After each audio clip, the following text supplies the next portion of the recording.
This is one of those times that's so exciting as a film critic and as a movie fan that we're getting movies that are just truly exceptional. I know we're in the middle of summer 2015 and we got the Avengers and we got Terminator coming up, but there's also these smaller films, what I like to say kind of fill your soul. And I saw one of those films and it's called Love and Mercy. And it's the story of Brian Wilson. And for anyone under 30 who doesn't know who Brian Wilson is, yes, he was the lead singer for the Beach Boys and the main influence behind the Beach Boys in singing and songwriting, but he also was a major contributor to pop music. We're talking like Elvis Presley, Bob Dylan. He is on that level.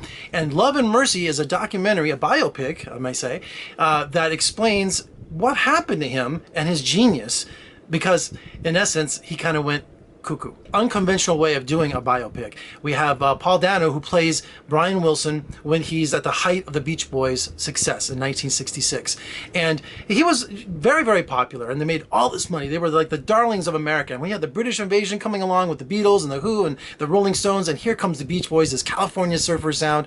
But then in 1966, Brian Wilson wanted to do more. He wanted to express himself as an artist, and he didn't want to do the fun or all the beach and the pop music. He wanted to do something special. So he started working on an album which eventually became Pet Sounds. And it was way ahead of its time. It was a commercial failure, but it's considered one of the greatest rock albums of all time, right up there with Sgt. Pepper. In fact, Paul McCartney credits listening to Pet Sounds and then being influenced by doing Sgt. Pepper, but and LSD. Both of them, LSD. That's in the movie. I won't give too much of that away.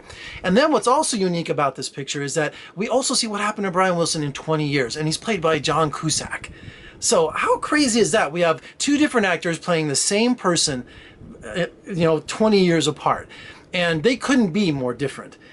So Paul Dano, he studied all of these recording sessions. He has all his mannerisms down to Brian Wilson. He just does it's amazing performance. And then fast forward to John Cusack when he is just literally falling apart. When Wilson has bodyguards and he's bedridden, he has no will to live, and he meets Elizabeth Banks. The character, his wife that he eventually marries, is played by Elizabeth Banks, who's selling Cadillac cars. And he writes out a note to her like he's drowning, he's dying, he's under house arrest, essentially, by this evil doctor played by Paul Giamatti, who essentially is controlling Brian Wilson's life and everything that has to do with Brian Wilson's money, his estate, his, cut him off from his family.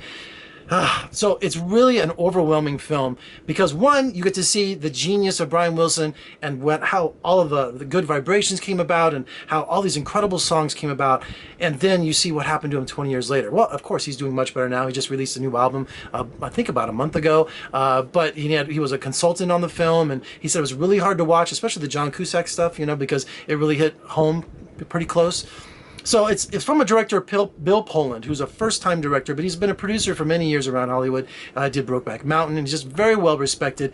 And I know YouTube will let me, but if you just got to hear this music. I've been listening to Pet Sounds all week. Just these songs are going over and over my head. I started watching all these different videos about the actual recording sessions. Those films do exist. This is an amazing film. And if I had to start doing my top 10 list for 2015, Love and Mercy, I don't know, I haven't seen a better film this year. I really haven't. It's definitely going to be in my top 10 for the year, but it is an amazing film that is just, it's a window into a world of pop music and just what success can do to you. And not only that, just you'll never listen to Beach Boys again without thinking of how tormented Brian Wilson was.